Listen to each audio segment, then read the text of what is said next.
quick introduction for Ms. Sudha Kudva. She's a registered and licensed counselor, a certified play therapist, and an accredited clinical supervisor for play and creative art therapies with every integrated mental health. She's also the author of the book Childhood Matters: How We Interact with Kids Makes a Big Difference. She has conducted multiple workshops and given talks in Malaysia and other countries. And she's given this particular series of Tug of War, Inside Me. This is the 5th time, or she's done it 5 times already, and received really good reviews from it. And we're all looking forward to the session. Thank you. Very well, thanks. But as we just start, if you'll remember that last time that we just spoke of how each of us, besides that cognitive brain that the world has given so much importance to, there's a whole other system running in us, yeah? And that system that we have disregarded for so long was very much touched upon during COVID. Because what was COVID about? COVID is just about being restrained in the house, isn't it? And seeing all our worst fears. And we were all connected through that, like it or not, in our worst fears, yeah? So I just call this that tug of war within me, simply because very many a time we don't understand ourselves, thanks to education system and all the systems focusing on, I call it KPIs, on our performance. Did I walk properly, talk properly, A plus, B minus? So we've missed being in touch with this experiential body of ours. Yeah? So just talking about universal experiences. Well, thanks to COVID and being restrained in the house, all of us, suddenly that concept of rich, poor, I have 20 acres or I have 500 square feet or whatever. It doesn't matter at all, because we were all united and connected by that restraint for remaining in our house for our own safety or our own protection. Yeah, it didn't mean we got safety. We hoped we would get protection. And we were all stuck at home. And in some countries, we are still stuck at home. Malaysia, we've opened up. Yeah. And as human beings, we all yearn for connection. This body is made so much for connection.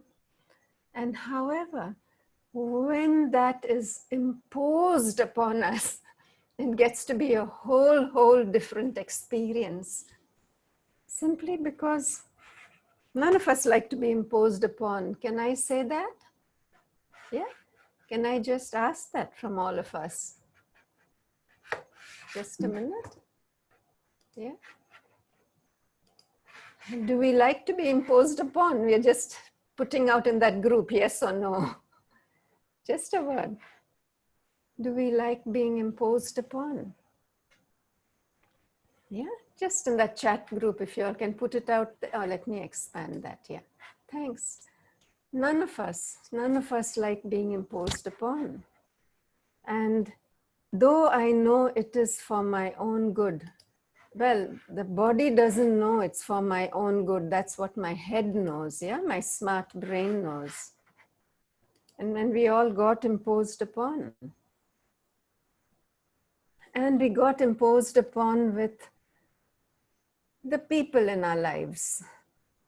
Yeah? Well, connect the body, this human body, as we spoke in the introductory talk we had last week. It comes in with a biological programming for connection. And so we were forced to connect to whomever was at home. Yeah? And if we hadn't really worked on nurturing those connections, we've surely felt the absence of connection very much.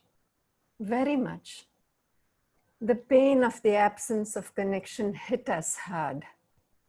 Yeah? And what do we do in such situations? Yeah? Let's see what this man did when options were given to him. Because of coronavirus, you are going to be quarantined, but you have a choice. Do you A, quarantine with your wife and child, or B? B. Yeah? What was happening when the relationship hasn't been worked upon?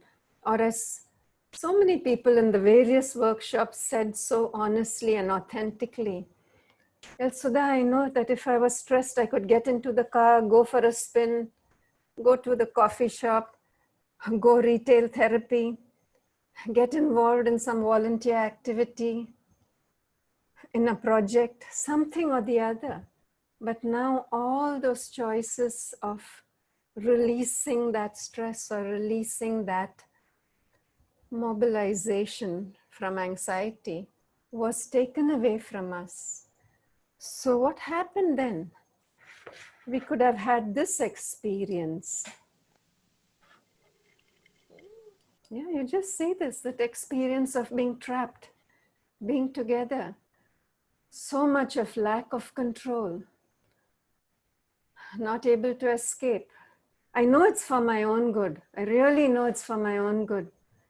But somehow, why doesn't my body feel like it's for my own good? It didn't feel like that at all. Yeah? That's what could have happened to a lot of us, especially little children, when they are not feeling understood by the adults in their lives. And they don't know how to explain their experience except by coming out. That body would have manifested many ugly behaviors, like throwing the milk down, peeing in the pants, pooping in the pants, not able to sleep. And if they weren't understood, it was like each one is living in their own nightmare, isn't it? We could feel like that very much. And I'm sure all of us as human beings, in that various times of being stuck during COVID at home, that MCO, COVID and that movement control order, which in Malaysia we followed very strictly. Yeah, it could have been a pretty scary experience. Anything forced upon us could have been.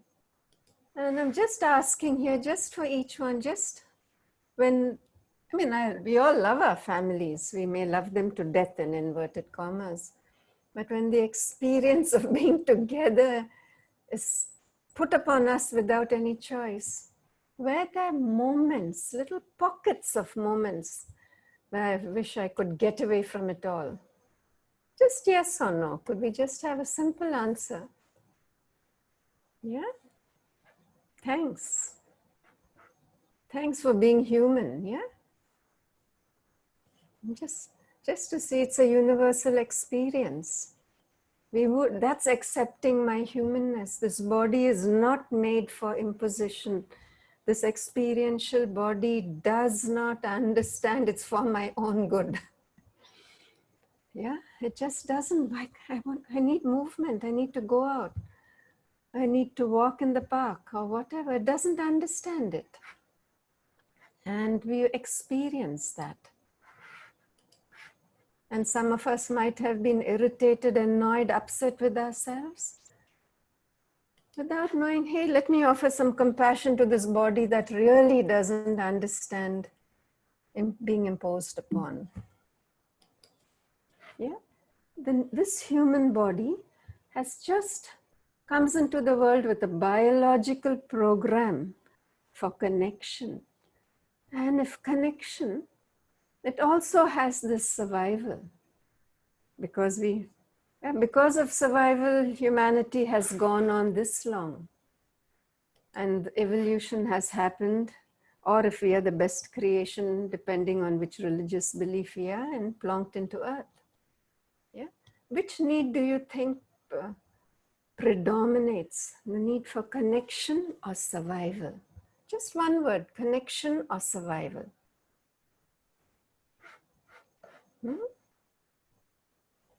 Yeah, I'm just looking for more answers.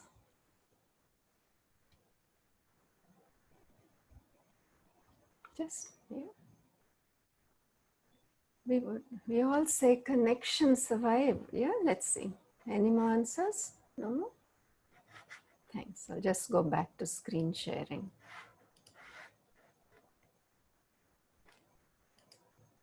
Yeah. We wish for connection.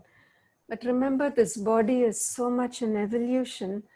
And if connection isn't happening, what happens? The body gets mobilized with fear. And what happens? It moves to survival. Yeah. I'm just going to show you how deeply the survival instinct is in us.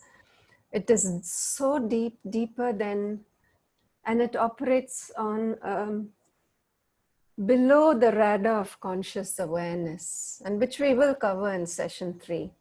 We are getting there. Now, I'll just share an experience here, which I haven't shared before except in these workshops. About 10 years ago, 15 years ago, or 12 years ago, I was in Morocco, and I was crossing a road. I had looked left, right again. It was something like crossing a small narrow road that's like an Indian road, for those of you who've been to India. Looked very well. And then I just don't know why I just swerved and dashed in a different direction. I didn't even know what was happened, and I landed on the other side, and people asked me, "Hey, how come you're alive? How come you're alive?" What was that about? A lorry was coming, a runaway lorry, a truck at full speed. I still, till today, I don't know how I survived. Yeah, and just a hard hit on one arm. That is the instinct for survival that's so deep. And then a few months ago, I was entering my house. And then suddenly my whole body, I was wriggling and wriggling and wriggling. I just didn't even know why I wriggled so much. The next instinct, I realized a lizard had fallen on me, and my body was, threatened and shoving off that lizard. That's how deep that instinct for survival is. It senses something out of the ordinary, and it takes action. A little child, this is a classic one we see so many times in the work we do. A little child refuses to step on the elevator. And parents are telling the child, "You're safe, it is safe, I'll hold your hand, I'll carry you, it's safe, put your left leg, right leg," all that stuff. That body refuses to go on the elevator. That little child's body is making some connection about this elevator. The experience of going down this elevator, which looks down like going into a tunnel, going into some experience before that was quite traumatic, which adults don't recognize.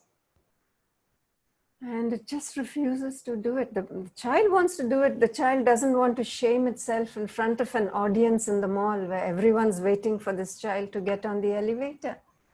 That body refuses to do it. The child's having a battle with that body. Yeah, that's that tug of war. It's the body and trying its best, ensuring survival happens. It gets ridiculous sometimes trying to ensure survival. But that's what it does. And we want to make friends with this body. Yeah? Some more example. What have you all recognized when you want to get the body to do something that it really not ready to do? Is that body all constricted inside, or is the body beautifully expanded inside? Just typing in words, constriction or expansion. Yeah. Just, yeah. Thanks. When that human body, that experiential body is imposed upon something it's not comfortable to do, the body automatically goes into a sense of tightness. Thanks. The stomach churns. Thank you. It's not just imaginary. The stomach churns. What else happens in the body that tells us it's in constriction? The stomach is churning. What else could happen? That shows me that, oh, thanks, the heart palpitates. It could, as I say, fast and furious or slow. Thud, thud, thud, like that. Yeah. Shorter breaths. Yep, we are going to do breaths in session 3 or 4. We'll cover it. That throat becomes tight. This is my body, okay? That's the body. And when it goes into constriction, it becomes like this. It gets tight or tighter or super, super tight inside. A visual, a metaphor helps. And finally, I didn't know how to go about it. Got creative. I cut up a pillow at home. Yeah, to show that. That body goes tight. Yeah, varying degrees of tightness when the focus is on survival. So that's a little key of us connecting with our body. Hey, when my body, the first thing is our body yearns for connection. We cannot live without connection. But if the body senses connection isn't happening, that body goes into survival mode. Physiologically, biologically, biochemically, neurologically, digestively, all the systems cooperate with the body to go into survival mode. Yeah. And what does survival mode mean? It's prepare the body. Yeah, the body, all systems tuned for attack, preparing to attack, preparing for attack, preparing to die. I mean, metaphorically die. Yeah? So what we say in psychology, this metaphorically dying, is shut down, collapse, comply.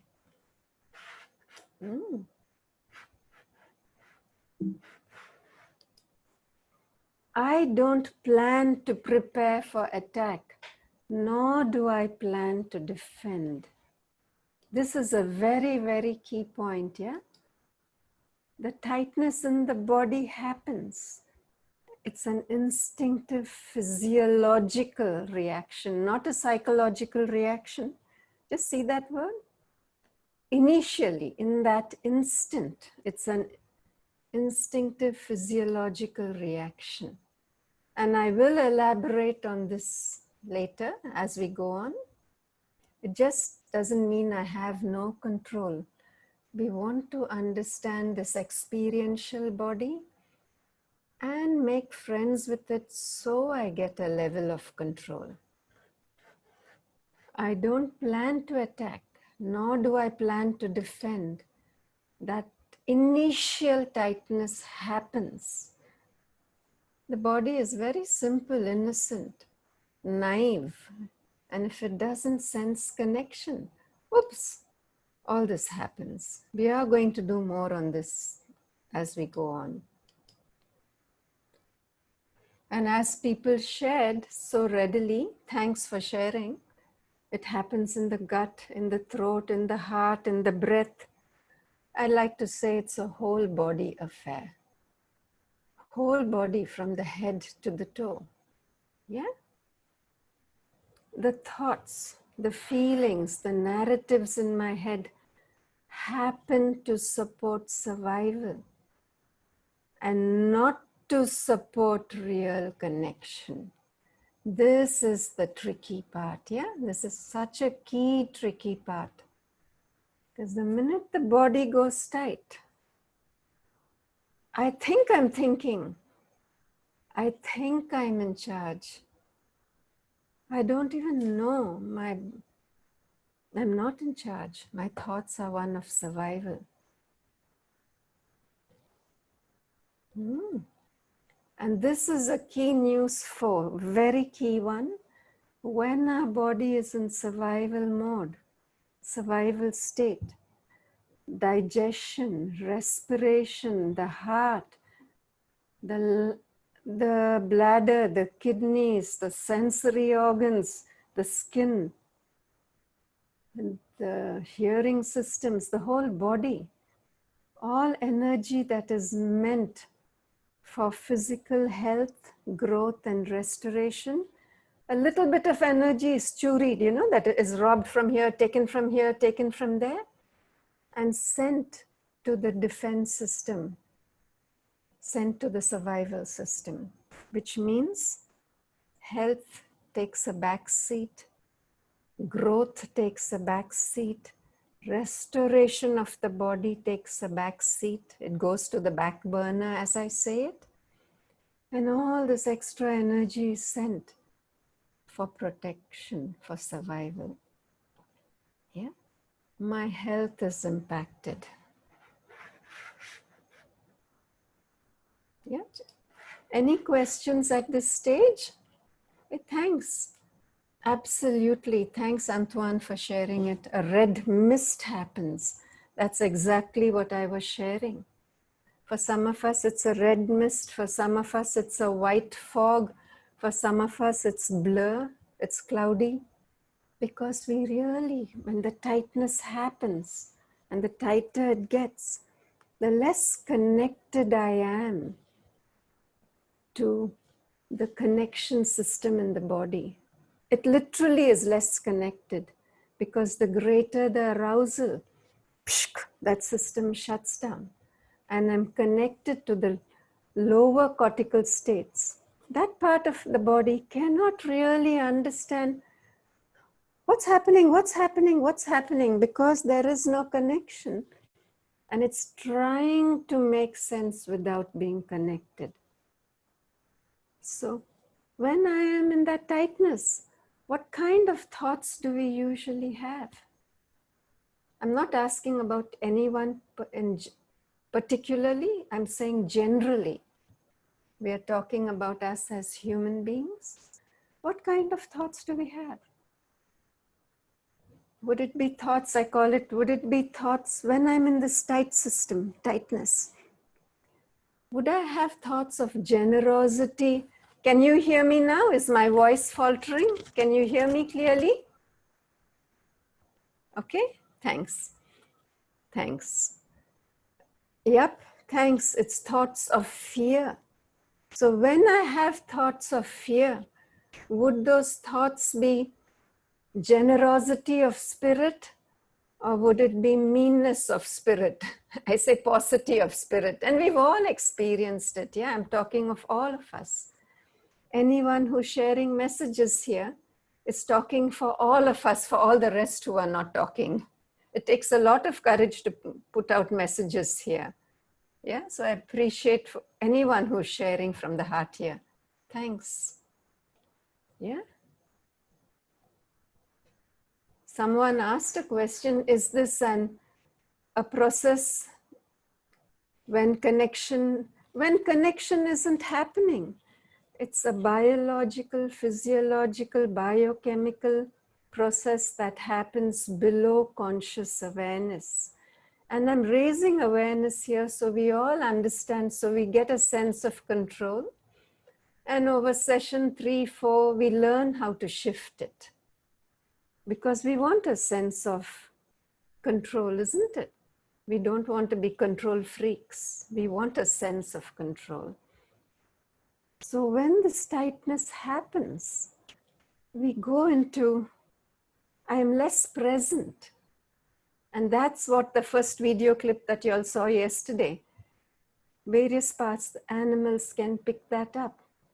And when animals pick up survival, hey, all of them run collectively to save their lives.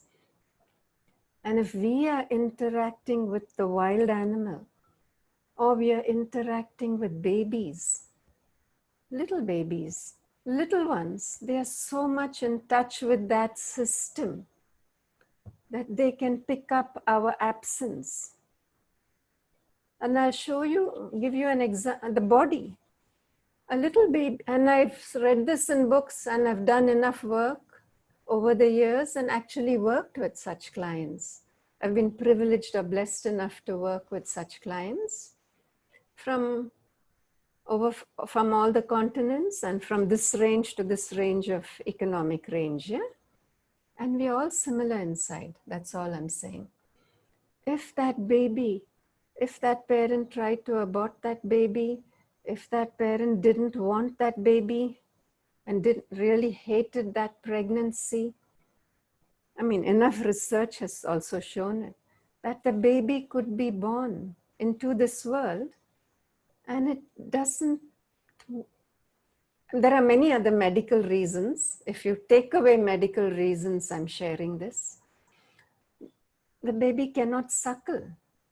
And the doctor might say, oh, that there's looseness. I mean, the muscles here are not strong enough. The baby can't suckle.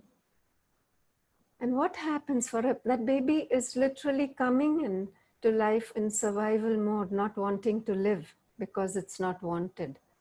Yeah, that's a deep survival mode that it comes in, that bottom level. And you'll hear me sharing that in level session 2 and 3.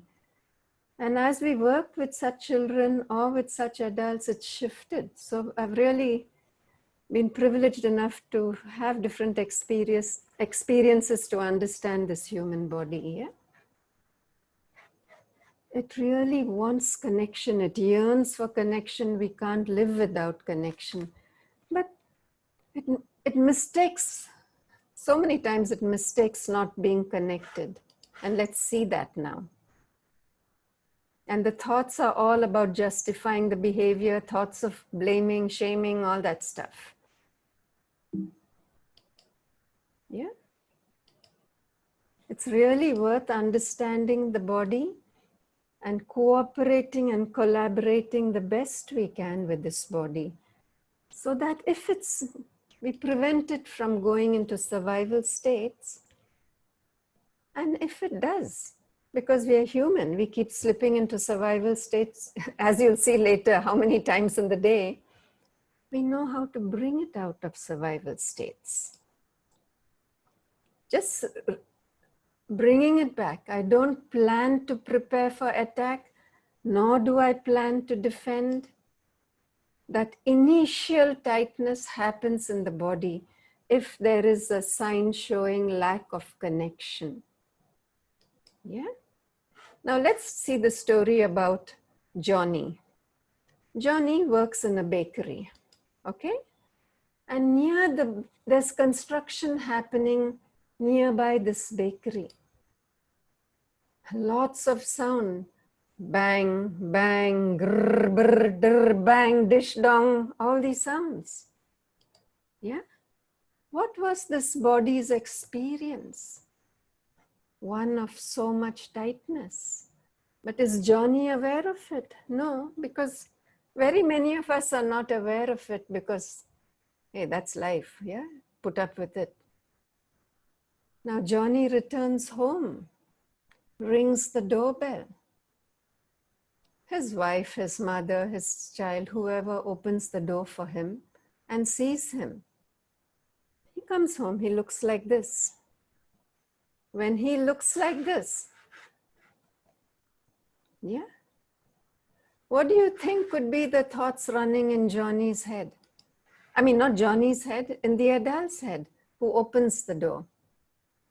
When they see that expression on Johnny's face, they may voice it or they may have that thought in their head. Can we just have some things here? Could you all just type it out? They see Johnny with that look on his face. And what's that thought in their head running through? Or what would they say to Johnny? Why is Johnny looking so angry? Hey, Johnny, did you have a bad day? Why do you look so glum? What's wrong with you? Yeah? Did you have a bad day? And is Johnny aware of his expression on his face? What do you think Johnny is going to reply? What's he going to say? No? Why are you asking such a thing? It was just a normal day. Yeah? Yeah, I'm fine. Why do you want to pick on me? Yeah? I just come home and that's the first thing you ask me. Why do I look worried? Why do I look angry? Can't I have some peace in my own house? Johnny may say that. Why do you look upset? I'm not upset. But the tone shows upsetness, isn't it? And Johnny may not even be aware. Yeah. And would she want to be close to him, or would she want to keep a little bit of a distance, depending on the status of that relationship on that day? She might want to move closer to give him a hug, or she might want to move away. Oh, Johnny might snap now. I'm really not sure. So each of us, our presence impacts the other. And our status of that relationship makes a huge difference whether we want to move closer, not we, whether our body would be willing to move closer or move away, isn't it? But most important here, is Johnny aware of the tension in his own body and how it's impacted the delivery of that interaction in that moment? I'm just asking for you all to just put in a yes or no. Do you think Johnny is aware of the depth of the tightness in his body thanks to the bang, bang, bang, bang, bang next door to his office? Yep, he's not aware. He may not have an idea of how much. He'll be aware of the tightness, but may not be aware of the depth of the tightness, isn't it? And how it impacts his expression, because we can't see our own faces, isn't it? And nor can we hear our own tones so much. Do you know when a lion roars, it can't hear its own roar as loud as it roars? Interesting, isn't it? And so if we aren't aware, each and every interaction, what I'm putting out, I'm not aware. And it takes a huge impact on the other people around me. Yeah.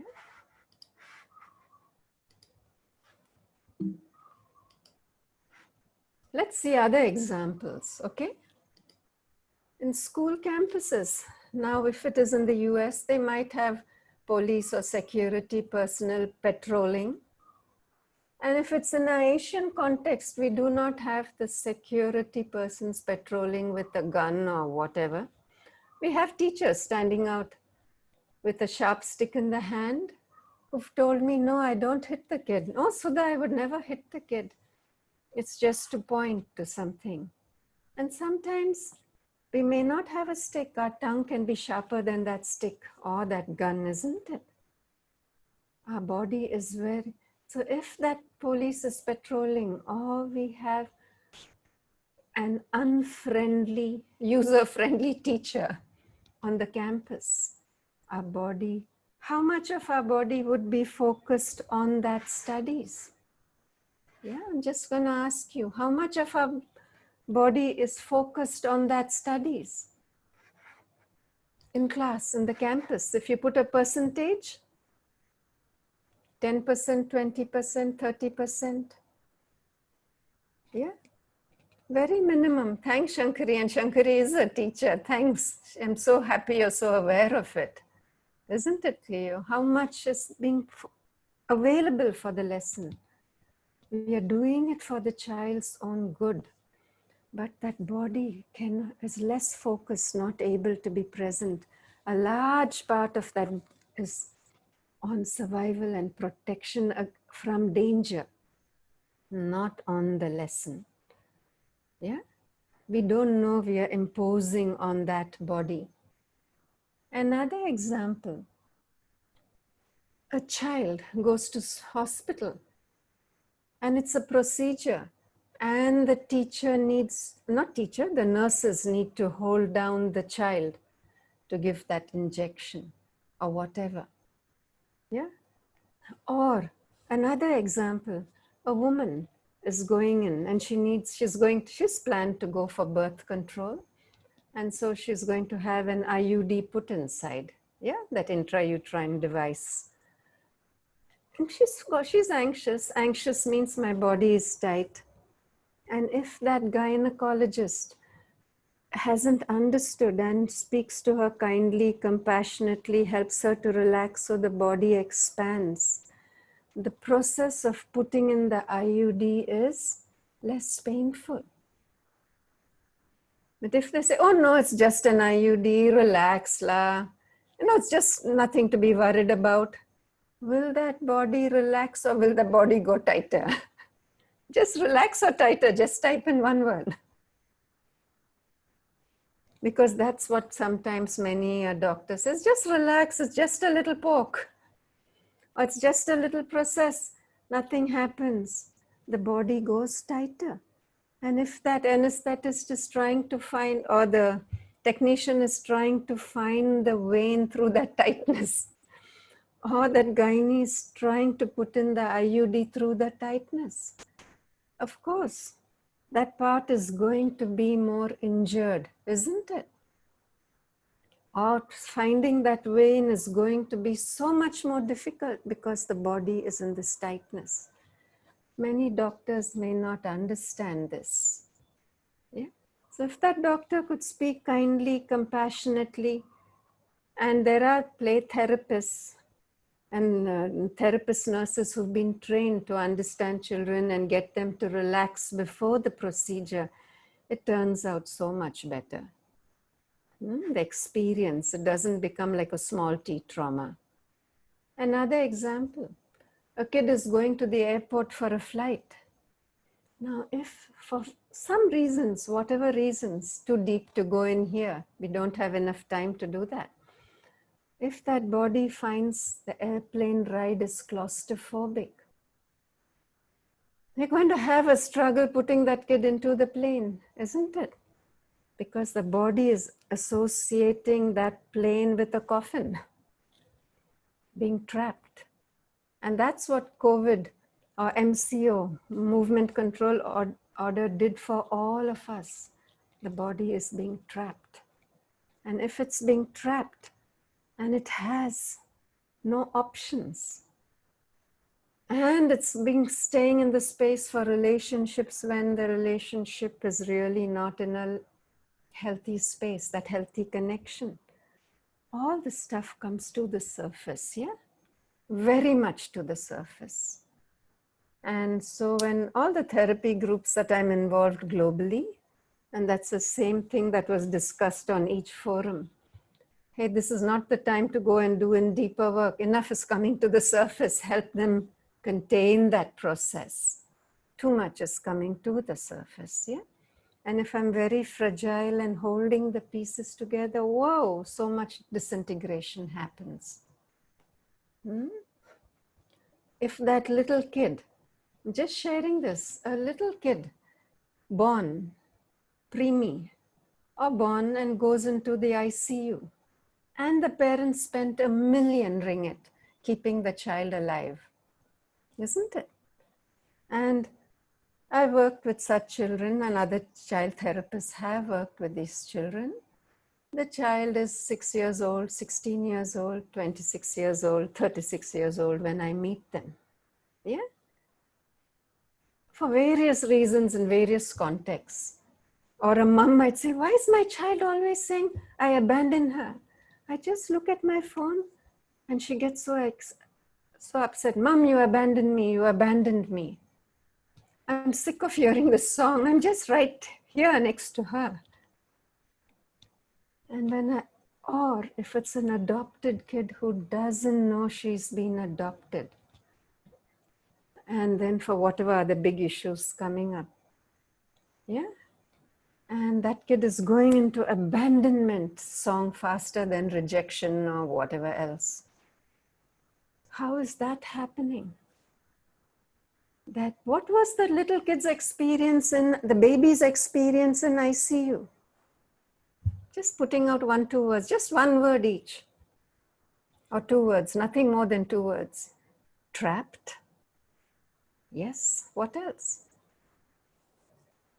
Yeah, absolutely. Alone after being so warm and cozy, a sense of connection literally through the umbilical cord in the womb. And now it's come out, it's just here. Confined, what else? Trapped, stuck, abandoned, lonely, petrified. Nightmarish experience, isn't it? And when you put that little child into a plane and you're supposed to put the seat belt, oh, the child is throwing a glorious tantrum. Try and get that child sometimes into a car and they have to put that seat belt. The 3-year-old kid went into hospital for some experience of, it was an ICU experience. And we are all happy the child survived. But people don't recognize the body has an experience, yeah? And we were all there buying all the beautiful toys, hugs, warmth, kisses next door. But that body's experience, try and put a seatbelt on that kid. Oh, it's a 30-minute affair trying to get that seatbelt around that kid. Because the body is, and the child is struggling. The child does not want to behave so atrociously. The child wants to behave nicely because only then the mother will like it, isn't it, for the child? But that body is protesting big time. That's the tug of war within. Yeah? The child isn't behaving badly.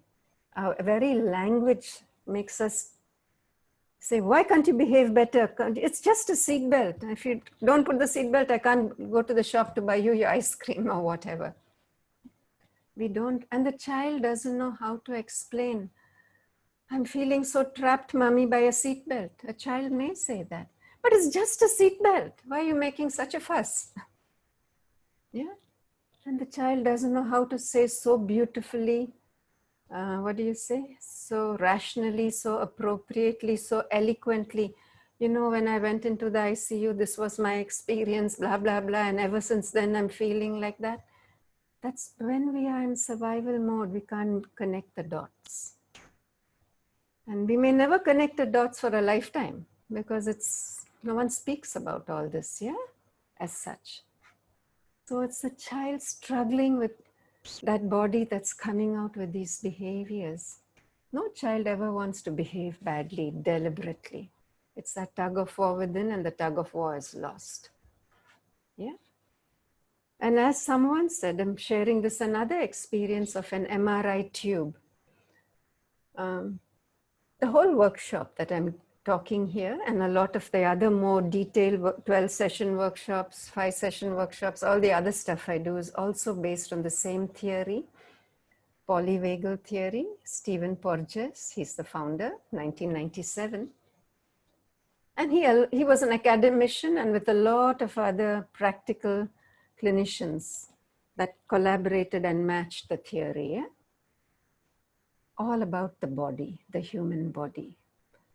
And he had an experience of going through an MRI. And he was shocked himself. Hey, I thought it's just an MRI, but he just couldn't enter that tube. And they had to give him some sedation. Now another person going through the MRI also, I can go through it and you do your best and you go through it, yeah? Without offering the body some kindness or compassion. I say we bullied the body. And they are wondering why 3 weeks later, 3 months later, why I love spaghetti and I've always loved spaghetti with that particular sauce. And why is it that I look at that spaghetti and I want to puke now? What's happened? What's changed?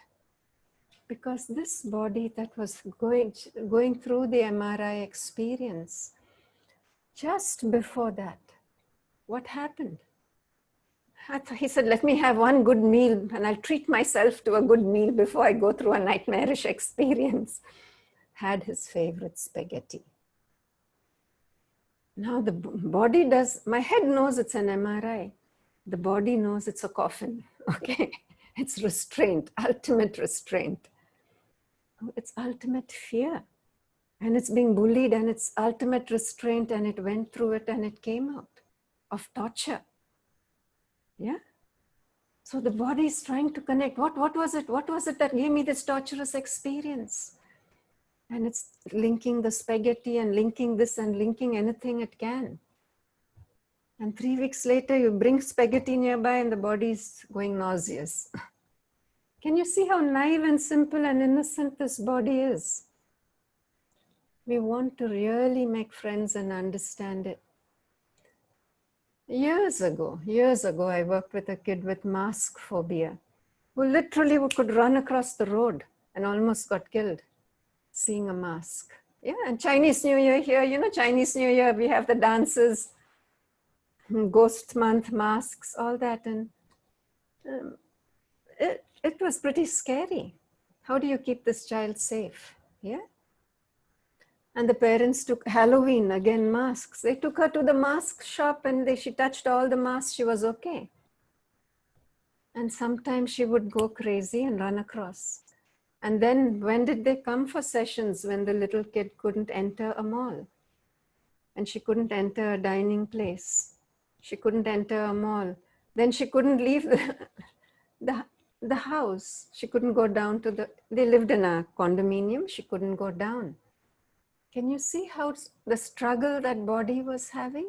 She wants to go to her friend's house. No, I'm not going out. Huge tug of war inside. And what we discovered is over the period of work, this body, I did a lot of some trauma therapy and all that stuff. And she was amazed at what came up. And that was my journey of learning too. I was amazed. This little kid had a little wound. It was not little, it was big enough to go under anesthesia to have the procedure done. Yeah. And so what does the anesthetist say? The doctor was there, the surgeon was there, the anesthetist was there, her father was all there next to her mother was next to her. And they said, little one, you're just going to get a little injection now and you'll go to sleep. Yeah, and they gave her hugs and kisses. And once you wake up, we'll be waiting for you on that side. You're very safe. So they said, bye-bye, Papa, bye-bye, Mama, bye-bye all, and gave a kiss. And as they gave the injection, she had the thought, I want to say bye-bye once more. She found she couldn't open her eyes. And what was the body's experience? Everybody cheated me, they're killing me, they're killing me, they're killing me. It's trapped, isn't it? Trapped death experience, put in the dungeon, locked up like in a dungeon, and pushed 1,000 meters underwater, isn't it? And I can't escape. I'm trying to open those eyes can't open. And the last thing she saw was the surgeon's and anesthetist's mask. And so the nightmares that came after it were all about dungeons and this and that and what was it about, and you know, so much of all this. Oh, and as we did the sessions and all, the anger came out and the rage came out against the doctors for cheating her, telling her inappropriately, didn't really explain the procedure clearly. Hey, little one, once we give you this injection, you'll go into sleep. It's not the normal kind of sleep. Yeah, your eyes will shut and you won't be able to open it. And that's to help the body to relax, and then you'll be able to open it next time. If they had just said that additional 3-4 sentences, she would have gotten a sense of control. What I mean is break down the procedure minutely and give her details. And that's what the nurses, some hospitals have nurses who are trained to do that with children. They find the recovery rate is way better. Why? This body that was so tight gets a sense of control. It doesn't go loose like this, but it's not that tight. Yeah, that's why we want to break it down and share it. Does that make sense? And so let's just go back to screen sharing, just a minute. We want to really make friends with our body and not override any experience it's had. Yeah, I just went through this with y'all. Yeah. Many times in a day, our body goes through various experiences and it believes it's in survival state. Yeah. I'm going to show you some more simple, common experiences now. Yeah. Have I been clear so far or have I been confusing? Yeah, let me just give me a minute. Yeah, have I been confusing or has it been clear so far? Give me some feedback. Yeah, thanks. Because then I'll continue. What happens? I'm just sharing about this human body. Yeah? Some more examples. It comes in with an inbuilt programming for connection. And if connection isn't happening, suppose you and I are talking to each other. There are two of us here. Now these are my human bodies, okay? Bear with me. Let's have some fun together. These are the human bodies. Two people. And we are talking to each other. And this one turns to look at the phone. What would happen in this one's body? Would it go tight or would it go remain expanded? There was a break in the connection. What would happen in this body? Thanks. It goes tight. That initial physiological instinctive reaction which I told you, it will go tight. It has to go tight because it's programmed for connection. Connection is ensuring healthy survival. It so mechanically goes tight. And what's the thought running in my head at that time when that person is looking at the phone? Universal thoughts. I'm not asking about your particular thought. What are the universal thoughts running in our heads? Yeah. Thanks. I'm looking for 5, 6 answers. Thanks. I'm not important. She's so disrespectful. You're not interested in the conversation. Why the hell am I talking? Yeah. I'm just wasting my time here. Yeah. Thanks. Anyone else want to share? 1 or 2 more persons? Just taking the courage to share because we are all universally connected with such thoughts. Yeah. And when this person turns back, is this one's enthusiasm to talk the same as before? Is it 1 notch below or 25 notches below? How many notches below? Yeah. Thanks. Will it be the same, the enthusiasm, or notch below? 1 level below? Could you all just message it out? Same enthusiasm or less enthusiasm? Yeah? Yep. It's less. Thanks. Yeah. The body is gone into that space. It has to. And there's a disconnect.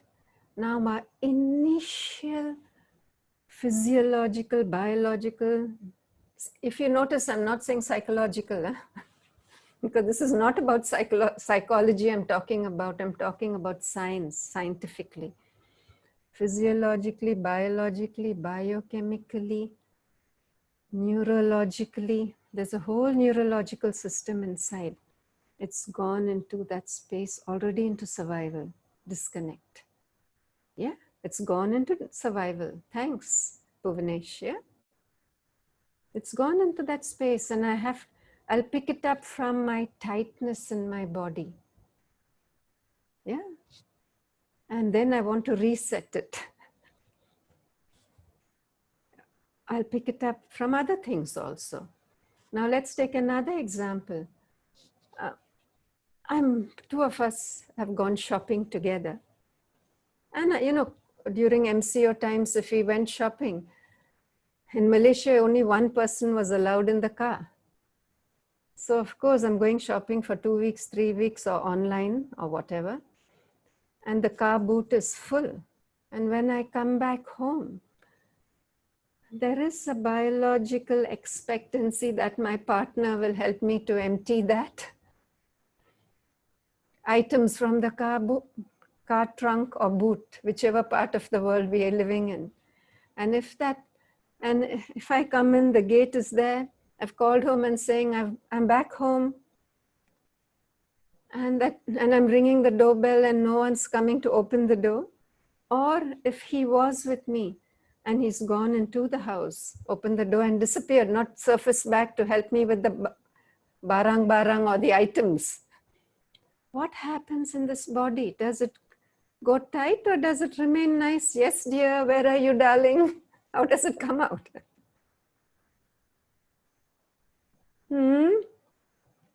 Is the body gone into tightness? Yep. And when I speak from the tightness and call my partner or call my helper or whoever, what kind of tone comes out? Because from the tightness, yeah, yep, a tight tone comes out. Instead of saying meanness, it's a tight tone, it's a squeezed tight tone that's coming. It's coming from a whole different frequency, isn't it? To be fair to us, we aren't even aware that that biological expectancy of connection wasn't there, isn't it? Another simpler example, I'm making it so simple so we really get it. I've sent you a WhatsApp message, yeah? And well, normally you reply within 1 hour, and if you didn't reply, I would be naturally worried. Yeah, which naturally happens.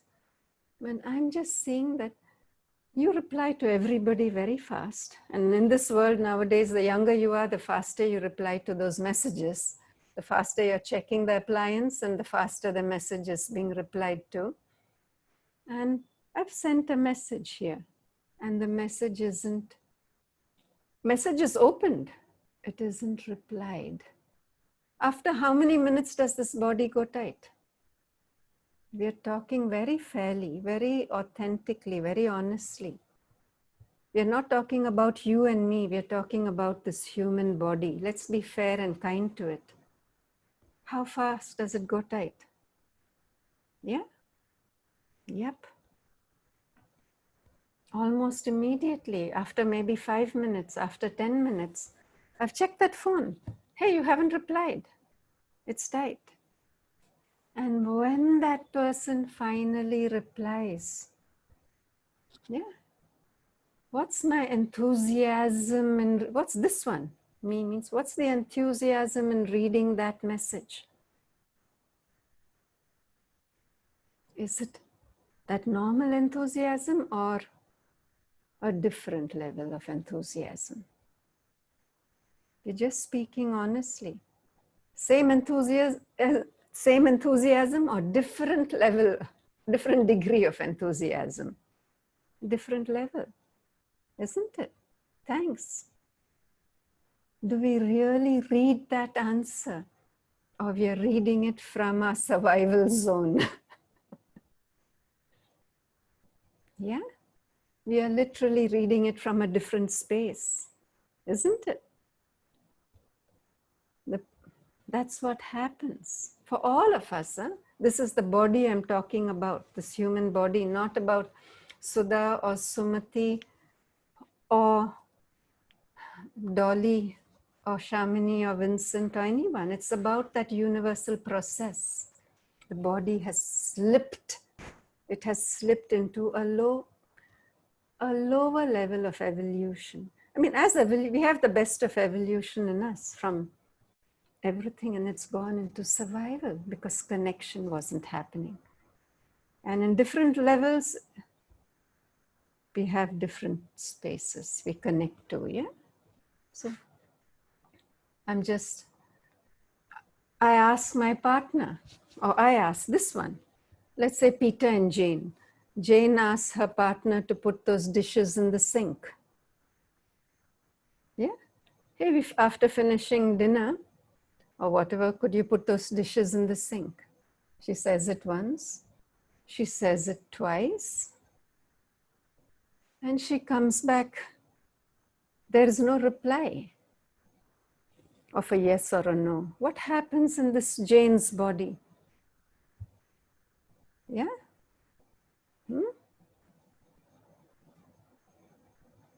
Will she go tight or loose? Because I've set out something for connection, it goes tight. Yeah? And someone asked a question here. I thought that the body was inanimate and these physiological reactions are due to the influence of our subconscious thoughts. Is this wrong? And is it true that the body behaves on its own when it's disconnected? See, we really want to make friends with, there's a whole system which I will talk in session 2 and 3 about this autonomous nervous system, the parasympathetic nervous system, the sympathetic nervous system, the dorsal vagal nerve, ventral vagal nerve. There's a whole system operating in us. And it's all that we'll discuss in our next session, yeah? And that impacts the subconscious, unconscious, and the whole system is running below consciousness. What I'm doing is I'm bringing awareness to that system so it comes into our consciousness and we don't behave mechanically. Because many a time, I think I'm in control. I opened that message on my phone after so much time. Do I know that I was interacting with lesser enthusiasm? Yes, I do. Do I know my thoughts are influenced by the lesser enthusiasm? Do I know that? No, isn't it? The quality of my thoughts, the quality of my thoughts, my feelings, my beings are in a space of reactiveness. It's a whole different space. And that's what I'm trying to bring awareness in this very short talk. On a professional level, I do it on a much deeper level over 4 days, over 12 sessions, 15 sessions, all that stuff. Yeah? But I'm just putting it out here. It is we want to make friends with the whole of me and not think that my smart brain is in charge of me all the time. Because many a time we are dragging our body along, forcing our body to do it. And if it can't meet up our standards, we are beating it. Beating it not physically, beating it with our thoughts. And for the body, it's physical, isn't it? That means I'm disconnecting from my body. I'm rejecting me. Just bringing awareness to that process through these 5 sessions, yeah? I'm going back to sharing this, yeah? You are talking to your friend. Another example, not you, this one, Jane and Peter. Or Jane and, anyone wants to give a name to this one? Yeah? We'll continue with Peter and Jane. Those names we are familiar with. Okay. No. Okay. Peter is talking to Jane. Let's reverse it. Peter is talking to Jane and saying, hey, you know what? I'm really, really worried about being stuck in the house and being trapped in the house. I don't know how long this is going to go on. And what does Jane reply to Peter? Usually. What are the common things? You know, I'm feeling so suffocated being stuck at home. He's saying, he's very courageously saying, huh? Yeah, I feel so suffocated, stuck at home. Yeah, the most classic answers are, it's okay. Don't worry, you'll be okay. We'll come out of this. Stop exaggerating. Yeah, what else? Yeah, cut out the drama. We're all stuck, not only you. The closer we are to our partners, the more crappier the lines get sometimes, okay? Yeah, how bad can it be? Yeah. Hey, be great. You forgot one line here. Be grateful for all that you have. At least you're living in 2,000 square feet. And imagine if you were living in that condominium which has only 500 square feet and 5 children inside it. Yeah. So this person was sharing its experience. What did it say? I'm feeling so suffocated, don't know when this will go on. What was it saying? It was genuinely sharing this body's experience.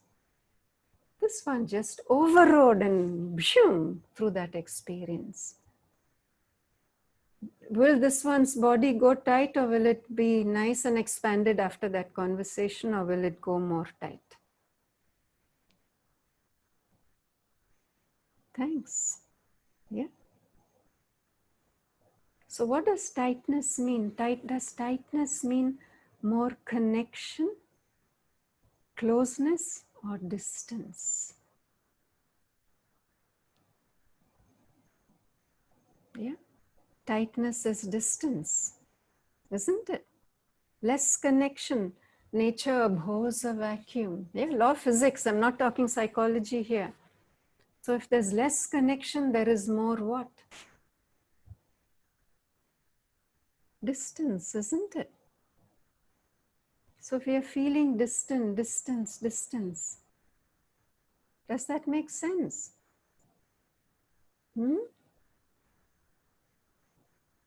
And then Peter reached out to Jane saying, yes, sometimes, yes, it can feel like suffocating.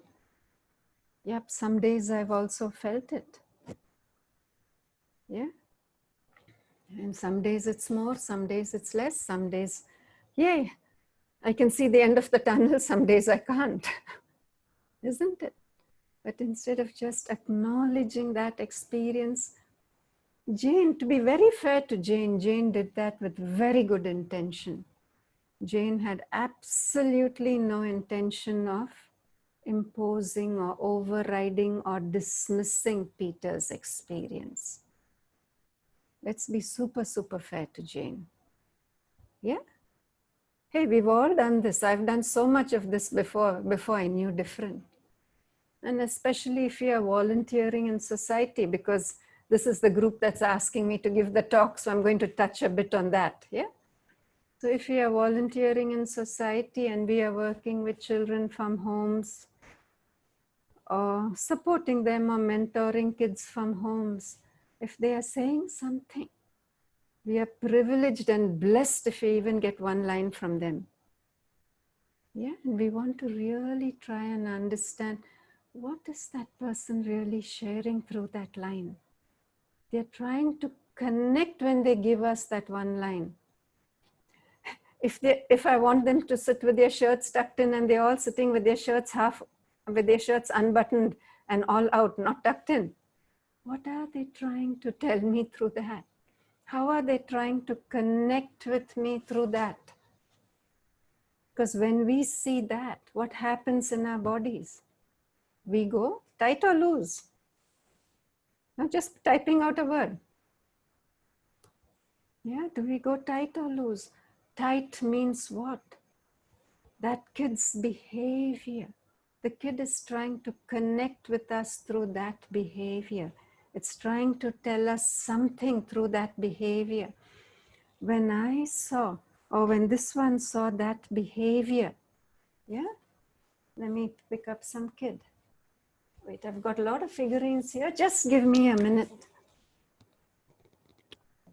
I don't seem to have. When the kid is coming out like this. The kid is like this. Yeah. When I see that kid with the open shirt and not tucked in, do I see the kid as the child, or am I seeing this instead? Am I seeing that child, or am I seeing a threat over there or danger? What am I seeing? Yeah, the child isn't following rules. The rules that he's supposed to follow, isn't it? So I'm not really seeing that child. I'm just seeing my fear, threat, isn't it? I'm not really seeing that human being. And as we saw last week, that video clip, hey, connection isn't happening. When I see threat, what happens in my body? I've become like this now. Yeah? That child with that open shirt and the shirt not tucked in was communicating something with me. I didn't understand that language. And all that I saw was a threat and not following the rules. I didn't see the child, yeah? This is what I saw. I'm just trying to hold it together. Yeah, this is what I saw instead. Yeah? No child does it.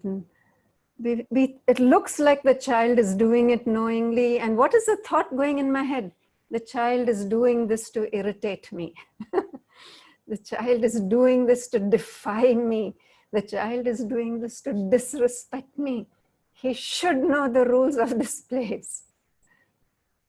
And my head, the minute I've gone into threat, my body is connected to the survival parts of me, isn't it? And once it's connected to the survival parts of me, hey, I'm not really seeing the child, I'm only seeing how do I react to this threat. So there's no connection happening.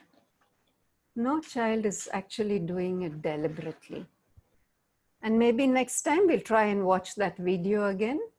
If we have time. I don't think we'll have time. That's why. And then I'm just coming back to this part. 1 minute. Huh? Let me just slide share with you all. Just give me a minute. So when I'm seeing that kid, yeah, I'm just showing many a time about, oh, I've done this. Let me just go fast. Give me a minute.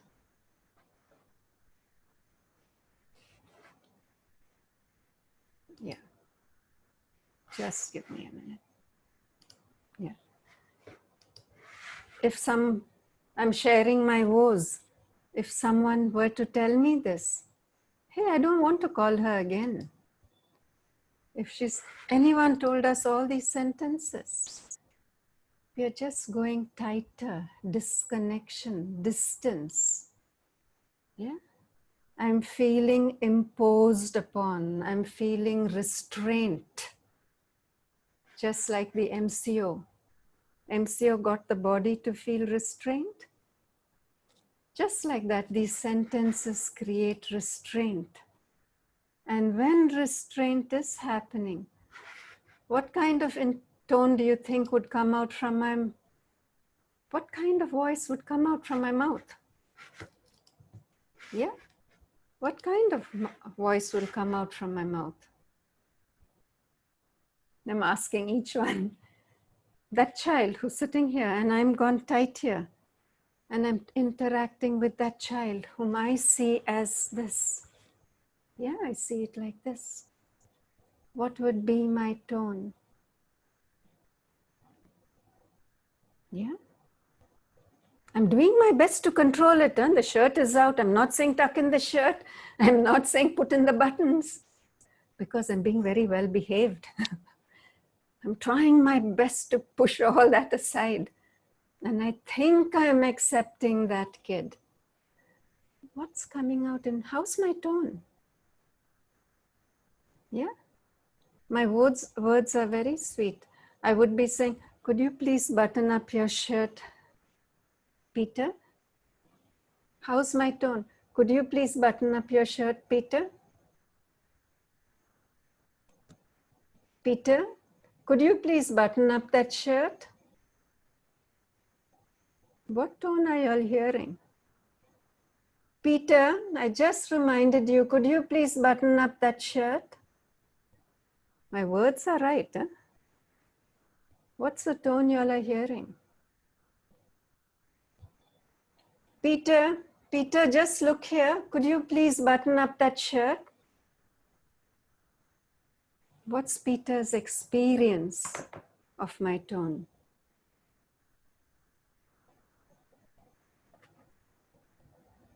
Thanks. Anyone else? I'm looking for a few more. Who's going to take the courage and just share? Thanks. Peter is hearing, because there are no right answers to this. Yeah, that's why I want more to share. So all can see that if this kid is Peter, he wasn't meaning to threaten me at all. But that tone that this child is hearing could be irritating, threatening. He's hearing, I'm annoyed. I'm hearing, Peter's feeling controlled. Peter's feeling dominated over. Peter's feeling, hey, they really don't want me part of the group.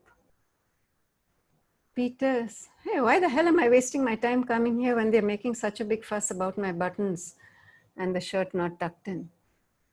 Isn't it? Yes, and bottom line, Peter is going back. Because what is the key thing about COVID? It's not, and universally all of us are connected as mankind. What is COVID helping us or getting us to see on many levels? I'm just sharing one level.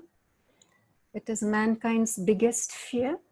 First time mankind, whole of mankind is united, yeah? We are not seeing rich or poor or big house or small house. We're all fearful of death. And each one takes care, then we can all make sure we can survive. The scientists work hard, we get the vaccine. We are all connected first time in a wonky way. Research has shown mankind's biggest fear, we think it's death, but we all know that we are going to die. So that death is one fear, but what is the other biggest fear? Research has shown this, not Sudha talking. One word, anyone put guessing here? What's that one word? Yeah? Just one word, mankind's biggest fear. Fear of, yes. Fear of survival. Survival means being alone. Fear of the unknown. When does fear of the unknown happen? When connection doesn't happen. When connection is lacking, we feel, yes, being controlled. Being controlled means not like this, not connected, but disconnected. I'm here. So I'm feeling very marginalized. Research has shown this. Marginalized means I'm alone, loneliness. Yeah, what is depression? What is all that? Yeah, that sense of loneliness. And that's on a way deeper level, but I'm just going in here. Marginalization. So anytime the body comes in for a need of connection and connection isn't happening, we are going into feeling marginalized survival. And MCO has helped us all feel that in differing levels. And that kid in the class, the minute my tone is shifted, that kid goes into feeling marginalized, and that fear of, that deep fear below, it goes in very deep of loneliness. I didn't say aloneness, because some of us are comfortable being alone, of loneliness. And that he's felt for so long, and that's why he's trying to come here and be part of that group. And just that little bit in our tone, and whoop, we've triggered that huge thing in this child. Yeah, if we are doing that voluntary work, and that's the group I'm catering this for. So I'm just skewing it a bit to that side to understand it. Yeah? Does that help in understanding? Survival mode means marginalization, means feeling that loneliness, that unbearable loneliness, not that comfortable loneliness, not that one. Yeah?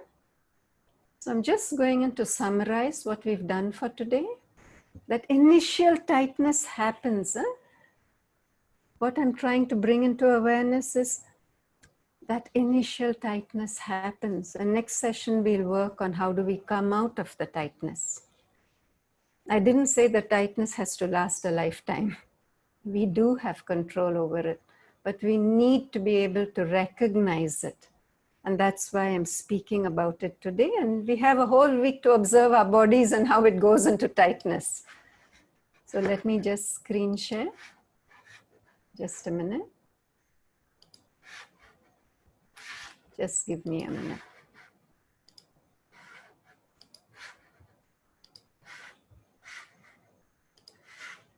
Yeah, this is the summary. What we covered today was a lot. The body is built for connection, comes in with the biological imperative for connection. A whole beautiful system inside that keeps shifting when connection doesn't happen. And the deepest connection is to myself, yeah? And if that here we are just talking about connection to other people. And if connection isn't happening, whoops, it goes into marginalization, which is survival mode. Body is all prepared to live alone in this world, fearing everyone. Yeah? It goes into varying degrees of tightness. Initially it happens, and the depth of the tightness, the duration of the tightness will depend on our own childhoods. Yeah? It's a real physical sensation. It's not imaginary. And the thoughts, the reactive feelings, and the narratives that my head spins is all to support survival, not real connection. And y'all can take a picture of this if y'all would like. I'll just switch it up. I'll shift slide after 30 seconds.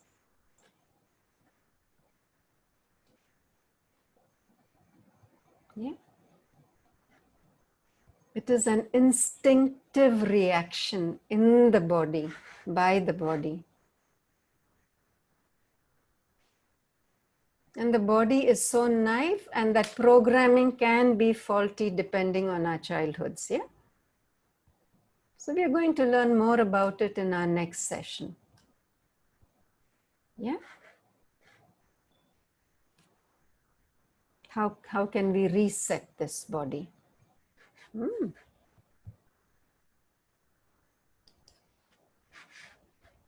And as we are coming to an end, does anyone have any questions seeking clarity? We've got 10 minutes more. Was I clear? Was I not clear?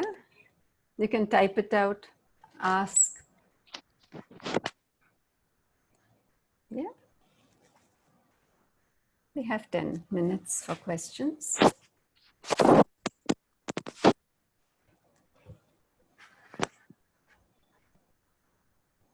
Yeah, anyone asking any questions? Any thoughts? Has it been clear so far? If each one could just put in one message of what did you get from today's session? Just one sentence. What was meaningful for you or insightful for you from today's? What was meaningful? So that I get feedback, yeah? Which part of it? Because each one would have gotten different parts.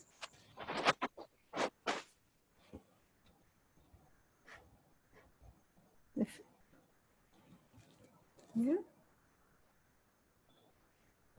Yeah, it's physiological and not psychological. Yep. It's very, very scientific how it happens. Yeah. Our bodies are very much more sensitive than we know. Absolutely. We are built for connection, and when that isn't happening, as I say, shit happens, yeah? And I'll take away that word and say shoot happens, yeah? Yeah, coming in terms with the tightness of my body that happens unconsciously. Yeah. And we could be doing that. So what was creating that tightness in me when I saw that child with the open buttons and the shirt not tucked in? The belief system I run with, yeah. Something about what was happening there worked against. And depending on how strong that system is, the tighter I get. And the little kid picks it up. Yeah, we want to make friends with our body. Absolutely. Thanks, Vincent. Yeah. The awareness of the tightness in the body, and when this happens, we are operating from survival zone. Survival zone means disconnection zone, self-sabotage zone, because a part of me yearns for connection. We spend so much time doing that voluntary work, yearning for connection with those little kids, and never recognize how we are, without our conscious awareness, we are putting out disconnection signs. Yeah, we may be putting out. Yeah, marginalization is our biggest fear, because we can't live alone, isn't it? We really can't. I can't plant that rice. And I mean, each of us need each other. And as I said, this MCO and COVID has helped us see that the hospital cleaner who carries the bedpan and washes it and cleans it is as valuable as that football player who's getting some billions a year, isn't it? And at this moment, we need the hospital cleaner and the assistants and technicians more than the multi-million football players. Each of us are needed, important.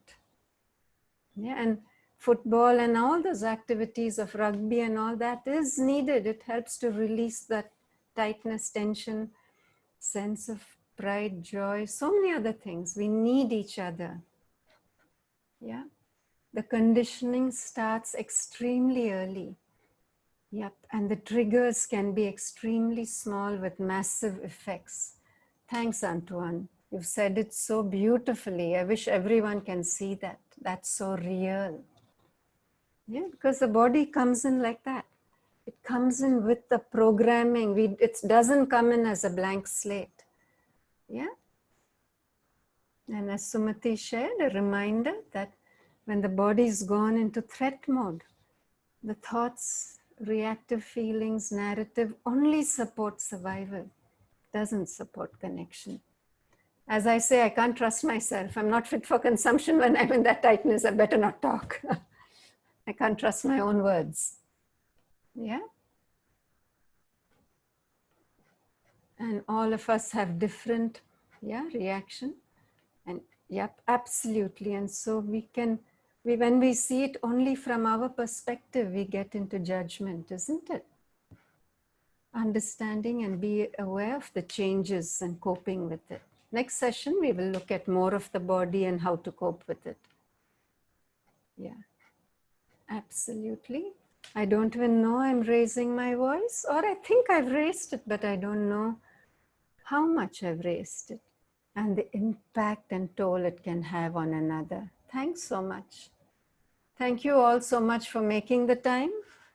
And there were 33 of us who attended. Thanks a lot. Thanks so much for being here, each and every one of you, from the various time zones that you all have put in the effort to be here. Thanks. Shamini, do you want to say anything before we leave? Because you're the host.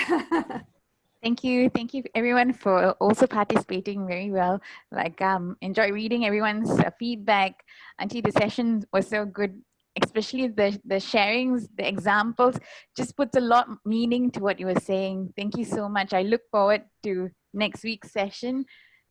Please share the invite with everyone. It's so much we can all learn. You share the invite now with everyone, and those who come in on the second one are going to be, you all will have to help them catch up. Otherwise, you all are going to struggle. Thanks. Thank you. Thank you, everyone. Thank you. Bye. Thank you.